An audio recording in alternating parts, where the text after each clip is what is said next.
Everyone, this is me উপমা। চলে এসেছি টুডেস ওয়েম্যান থেকে তোমাদের সামনে আরও একটি নতুন ভিডিও নিয়ে। আজকে তোমাদের সাথে শেয়ার করতে যাচ্ছি দারুণ একটি ব্রাইডাল ফেস প্যাক সম্পর্কে। সামনে যাদের বিয়ে রয়েছে বা কোনো বিয়ের প্রোগ্রাম বা যে কোনো প্রোগ্রামে অ্যাটেন্ড করতে চাও, স্কিনকে আরও বেশি লাইট এবং ব্রাইটেনিং করতে চাও, স্কিনে হয়তো কিছুটা ছোপ ছোপ দাগ রয়েছে, আনইভেন টোন রয়েছে, পিগমেন্টেশনের প্রবলেম রয়েছে বা চোখের নিচে ডার্ক সার্কেল পড়ে গেছে, এই ধরনের যাবতীয় সমস্যার জন্য কিন্তু এই ফেস প্যাকটা খুবই ভালো কাজ করবে। প্রথমবারে ব্যবহারের পর থেকেই কিন্তু মোটামুটি একটা ভালো রেজাল্ট পেতে শুরু করবে। তো চলো কথা না বাড়িয়ে প্রিপারেশনে চলে যাই। তো এই ফেস প্যাকটা বানানোর জন্য আমার প্রথমে লাগবে হচ্ছে পাকা পেঁপে। পেঁপেতে আছে প্যাপেইন এনজাইম, যা বয়সের ছাপ কমাতে কাজ করে, ত্বকের মৃত কোষকে দূর করতে ভীষণভাবে হেল্পফুল হয়ে থাকে এই এনজাইম, এবং ত্বকের উজ্জ্বলতা ফিরিয়ে আনে। তাই ট্যান পড়ে গেলে স্কিনে বা স্কিনের গ্লো হারিয়ে গেলে পেঁপে কিন্তু খুবই কার্যকরী হয়ে থাকে। যারা সারাদিন বাইরে রোদের মধ্যে কাজ করতে হয়, স্কিনটা ড্যামেজ হয়ে যায়, সান ট্যান পড়ে যায়, তাদের ক্ষেত্রে কিন্তু পেঁপে অনেক বেশি উপকারী হয়ে থাকে। এছাড়াও পেঁপেতে আছে অ্যান্টিঅক্সিডেন্ট এবং প্রচুর ভিটামিন এ, যা বলিরেখা কমাতে সাহায্য করবে, এবং পেঁপেতে আছে ভিটামিন সি, যা কালো দাগ বা পিগমেন্টেশন দূর করতে ভীষণভাবে সাহায্য করবে।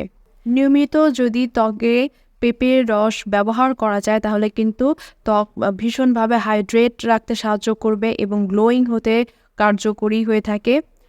আমি পেঁপেগুলো গ্রেট করে নিয়েছি, তোমরা চাইলে এটাকে ব্লেন্ড করেও নিতে পারো।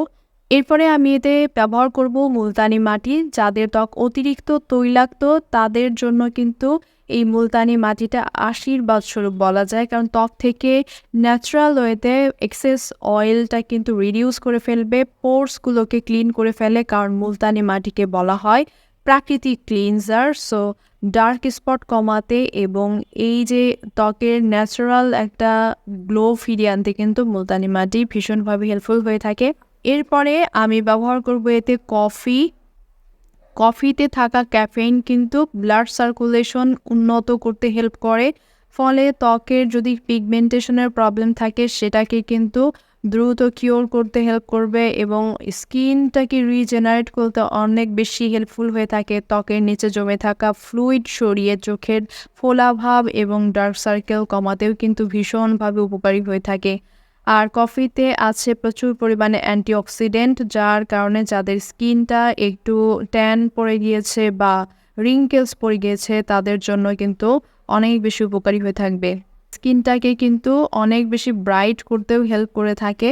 এরপরে আমার লাগবে হচ্ছে মধু প্রাকৃতিক ময়শ্চারাইজার হিসেবে কাজ করে থাকে, ত্বককে হাইড্রেট রাখতে এবং মসৃণ করতে কিন্তু হেল্প করে থাকে।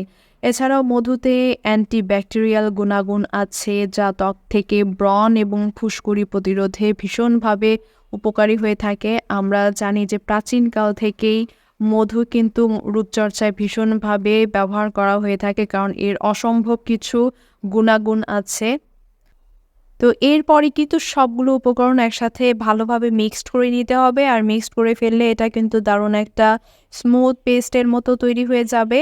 আর এই উপচানটা কিন্তু বা এই ফেস প্যাকটা কিন্তু ফ্রিজে রেখে 2 থেকে 3 দিন ব্যবহার করা যাবে। তবে 3 দিনের বেশি এটা ফ্রিজে রাখা ঠিক হবে না, তাহলে কিন্তু এর উপাদান নষ্ট হয়ে যেতে পারে, এতে ব্যাকটেরিয়া জন্মাতে পারে, যেহেতু এতে কোনো প্রিজারভেটিভ অ্যাড করা হয়নি। সো তোমরা 2 থেকে 3 দিনের বেশি কিন্তু ফ্রিজে এটা রাখবে না, সপ্তাহে 2 থেকে 3 দিন এটা অবশ্যই ব্যবহার করবে। বুঝতেই পারছো এই উত্তানটাতে আমি এমন কিছু ইনগ্রিডিয়েন্টস ইউজ করেছি যা সব ধরনের ত্বকের জন্য কিন্তু একদম পারফেক্ট। যাদের অয়েলি স্কিন, যাদের অনেক বেশি ড্রাই স্কিন, কম্বিনেশন স্কিন, যে ধরনের স্কিনই হয়ে থাকুক না কেন, এই উত্তানটা কিন্তু সব ধরনের স্কিনে একদম মানানসই হবে এবং 2 থেকে 3 দিন ইউজের পরেই কিন্তু স্কিনে দারুণ একটা গ্লো চলে আসবে। তবে স্কিনটাকে পার্মানেন্টভাবে গ্লোয়িং করতে চাইলে এটা কিন্তু ধৈর্য ধরে সপ্তাহে 2 থেকে 3 দিন ব্যবহার করতে হবে, তাহলে কিন্তু দেখতে পারবে স্কিনে কতটা গ্লো চলে এসেছে। এই ফেস প্যাকটা মুখে এবং বডিতেও চাইলে ব্যবহার করতে পারো। মুখে বা বডিতে যেখানে লাগাও না কেন, লাগানোর পরে না শুকনো পর্যন্ত রেখে দিতে হবে মিনিমাম 15 থেকে 20 মিনিট।